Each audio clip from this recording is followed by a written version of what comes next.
How dare you do such a thing? My usually quiet 5-year-old daughter shouted this with wide eyes. And it happened in the hospital room of my unconscious mother-in-law.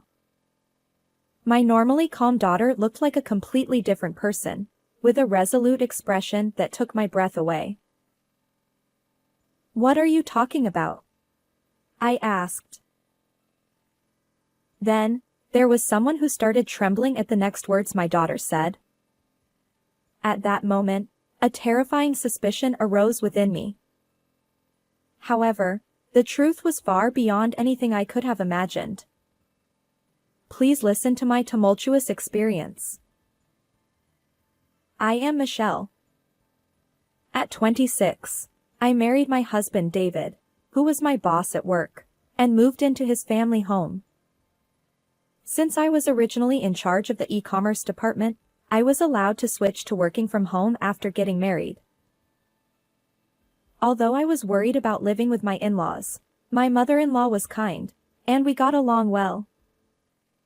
However, my father-in-law was a quiet and unfriendly person. When I talked to him, he often ignored me, only responding with a yes or a no. I spent my days anxious, wondering if he really disliked me. When I consulted my mother-in-law, she would only say, "He doesn't dislike you. He's just not good with words. I'm sorry." Since my parents lived far away, I relied on my husband and in-laws, but I tried to avoid my difficult father-in-law as much as possible. After that, my daughter Emma was born. She had beautiful dark eyes. However, there were some concerning behaviors. By the time she was 2, she could speak and had the ability to read people's minds. For example, Mom, Grandma seems to have a headache. "What?" Worried, I asked my mother-in-law if she was feeling unwell. "How did you know?" "I've had a migraine since this morning. I didn't tell anyone because I didn't want to worry anyone." "Oh, I just thought you looked a bit pale." I didn't want to surprise my mother-in-law, so I didn't mention that Emma had guessed it. But I was amazed by Emma's mysterious power. By the time she was 3, she started saying things that seemed to see right through my heart. Mom, I hope you can get along with Grandpa. What? Why do you think that? Even though I treated my father-in-law normally on the surface, how did Emma know what was in my heart? However, at that moment, Emma started playing with her toys and didn't answer my question. When she was 4, something decisive happened that confirmed her powers. A few days earlier, an elderly neighbor who lived alone had passed away. Emma was talking to herself while looking out the window. I understand. It's in the garden. She said this, filled a cup with water, and started to go outside. Worried, I followed her and discovered a small flower seedling planted in a pot in the corner of the neighbor's garden. The deceased lady next door asked me to do this. Emma said this as she watered the seedling. Maybe Emma can communicate with her mind. I believed this, but my husband didn't. In fact, he found it creepy. Your poor parenting is making her a weird kid with delusions. You need to raise her better. Are you saying everything Emma says is a lie? Of course. If she says something like that in front of me, I'll scold her. I was shocked by my husband's unusually harsh words. At that time, my father-in-law was nearby and overheard our conversation, but he turned his face away and pretended not to hear, not even defending me. I felt quite frustrated. I thought about consulting my mother-in-law, but it would mean speaking ill of her son and husband, so I kept quiet. One night, I heard loud voices arguing from my in-laws' room. Why would you say such a thing? Enough already. I couldn't make out the details, but it seemed like my husband and in-laws were arguing. I was worried about the three of them but couldn't intervene. When my husband returned to our bedroom with a flushed face, he explained that he had argued with his father because he was being harsh on his mother, and my husband had defended her. This was something my father-in-law was capable of. I believed my husband's story and sympathized with him for standing up for his mother. A few days after that argument, something terrible happened. That day, I had a meeting at the head office. Suddenly, I received a call from my husband. Michelle, something terrible has happened. Why are you so panicked? Mom collapsed while scratching her throat and is now unconscious. What? When I heard that my mother-in-law had been rushed to the hospital, I hurried there, only to find her lying unconscious in bed. My father-in-law and husband, both pale-faced, were by her side. What happened? I asked my husband. It was an accident. Mom. He said, but he was too shocked to explain clearly. The doctor said that she might have eaten something harmful and they were running tests, but nothing was clear yet. Hearing that it might be food-related, I remembered something and consulted the doctor. The doctor said they would look into it, but warned that if she didn't regain consciousness, her life couldn't be guaranteed, and we should prepare for the worst. I was stunned. Despite my mother-in-law always being kind and supportive, there was nothing I could do for her in this critical moment. The next day, I hadn't told Emma about her grandmother's hospitalization, thinking it would be too shocking for her. However, Emma suddenly said, Grandma is calling me. So, my husband and I decided to take her to visit. When we entered the hospital room, Emma ran to her grandmother's bed and held her hand. Then Emma started trembling, turned around with wide eyes, furrowed her brows, and with a fierce expression, she said, Emma? What's wrong? Stay away. How dare you make me eat this? I'll be killed by this. My usually quiet daughter spoke with a resolute attitude and a loud voice, as if she were a completely different person. It was as if someone had possessed her.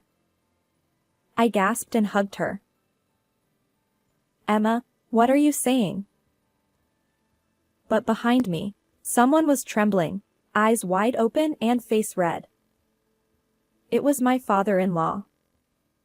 Seeing him, a terrifying suspicion arose within me. At first, I didn't understand, but if what Emma said were my mother-in-law's words, it made sense. Maybe my father-in-law tried to end my mother-in-law's life. If that's the case, I need to separate him from her. I tried to seek help from my husband, but when I looked at him, he was also pale and trembling. Moreover, he pointed at Emma and shouted. Who is she? He screamed, horrified, and left the room.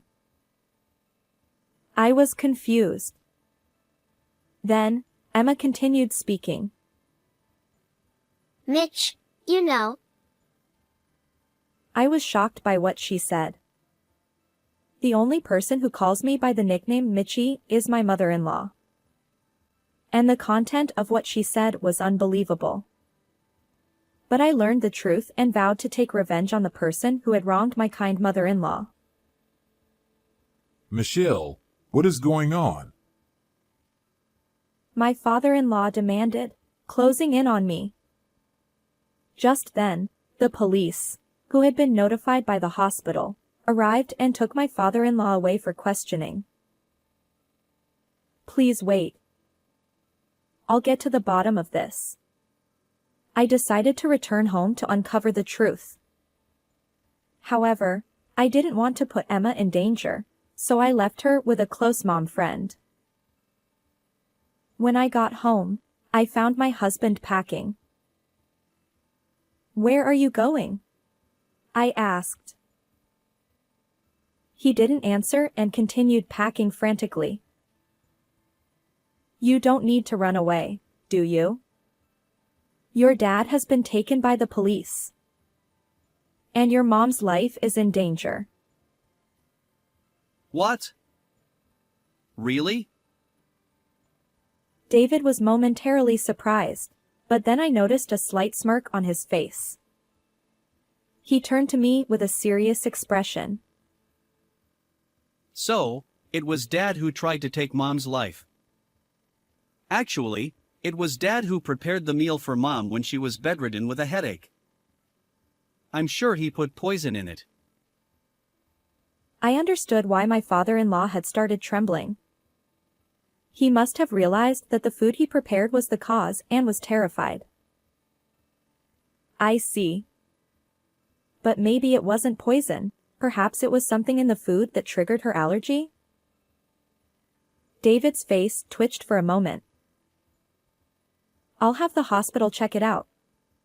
Don't do anything unnecessary?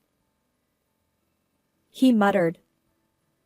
According to Emma, my mother-in-law had eaten the food prepared by my father-in-law and had an allergic reaction, making it hard for her to breathe. My mother-in-law had a rare allergy to a specific protein in crabs. Since crab wasn't a common part of our daily meals, it usually wasn't an issue, but if she accidentally ate it, she would experience severe symptoms like nausea and difficulty breathing.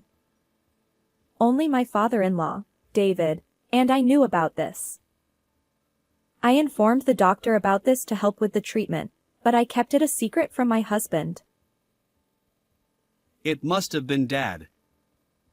He probably did it for Mom's inheritance. David exclaimed.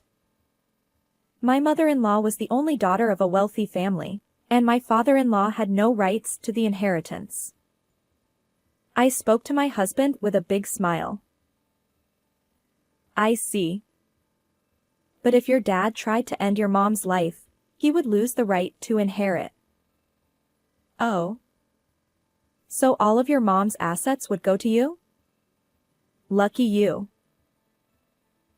That's right. I'll be rich. This will clear all my debts. I'll make sure you and Emma live a luxurious life. Great. I'm so happy. I've always wanted to live a life of luxury. But do you think your dad will admit to what he did?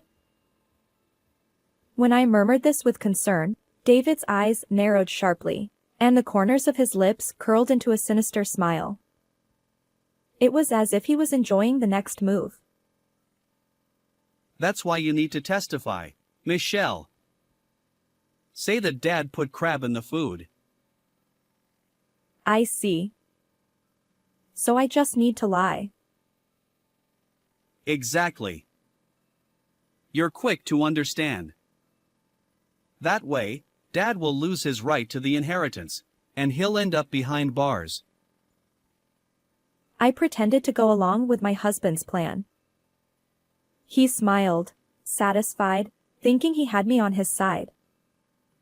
But I was getting closer to the truth. But your mother might survive with the hospital's treatment. You thought you'd become rich, but if she lives, it won't happen. Don't worry. I'll secretly put this in her mouth at the hospital. David showed me a bottle of powder. Is that crab powder? Exactly. I put this in the food too. Let's get rich together. I knew from Emma's story that my husband had tried to harm my mother-in-law, but I had no proof. Hearing his evil plan clearly made me feel ashamed. Why would you go that far? You would eventually inherit her estate anyway. Because she wouldn't listen to me. I asked her to help pay off my debts, but she told me to solve it myself. Parents are supposed to help their children. Believing I was on his side, my husband started talking about what he had done. According to him, the argument between the three of them was about my husband demanding the inheritance from my mother-in-law, and my father-in-law defending her. David had embezzled company funds and fallen victim to an investment scam. Desperate to fix the situation, he planned to use his mother's assets. However, my mother-in-law refused, thinking it wouldn't help him in the long run, leading to the argument. I see. Now I understand everything. I have your confession, so I'm going to report you to the police. What? What are you talking about, Michelle? This is our chance to get rich. I told David that I had recorded our conversation. In fact, I had only been playing along to get his confession. I coldly told him, I don't need money. I can't betray my kind mother-in-law. And honestly, I've lost all respect for you. You tricked me. In that case, I'll make sure you can't talk either. David said, furrowing his brows deeply, narrowing his eyes, and giving me a cold smile as he tried to attack me. I shouted at him. Stay away. This conversation is connected to a friend. What? No way. I need to get out of here. David hurriedly grabbed the packed bags and tried to flee. Actually, when I left Emma with my mom friend, I had explained the situation and asked for her help. I had kept my phone connected during the conversation with David. Then, I heard the sound of police sirens, alerted by my friend. No way. David let out a pathetic cry as he tried to escape through the back door, but he tripped and fell face-first onto the floor. He hit his face hard, causing his nose to turn red and bleed. He clung to me, looking pitiful with snot, tears, and drool all over his face. Michelle, please, help me. Tell the police that the culprit is Dad. David's appearance was miserable. I have no intention of helping you. Reflect on your actions behind bars. No. David was taken away, crying loudly. Serves you right, I said, watching him with contempt. After that, David was found guilty. He was sentenced to many years in prison for embezzling company funds and attempting to end my mother-in-law's life. He also lost his right to inherit my mother-in-law's estate as a disqualified heir. With compensation to the company and debts to pay, a difficult life awaited David even after his release. Of course, I divorced him and demanded $20,000 in alimony and $150,000 in child support. I am now living with my in-laws and Emma, the four of us together. Although my mother-in-law has some physical limitations, she is recovering. Seeing my father-in-law diligently take care of her, I realized that he is truly a kind person, just not good with words. As my daughter grows, her mysterious powers seem to be fading. We are living peaceful and happy days. My in-laws encourage me to remarry since I am still young, but I have no such intention at the moment. I am happy just seeing my daughter smile. How did you like this story? Please don't forget to subscribe to the channel. See you in the next video.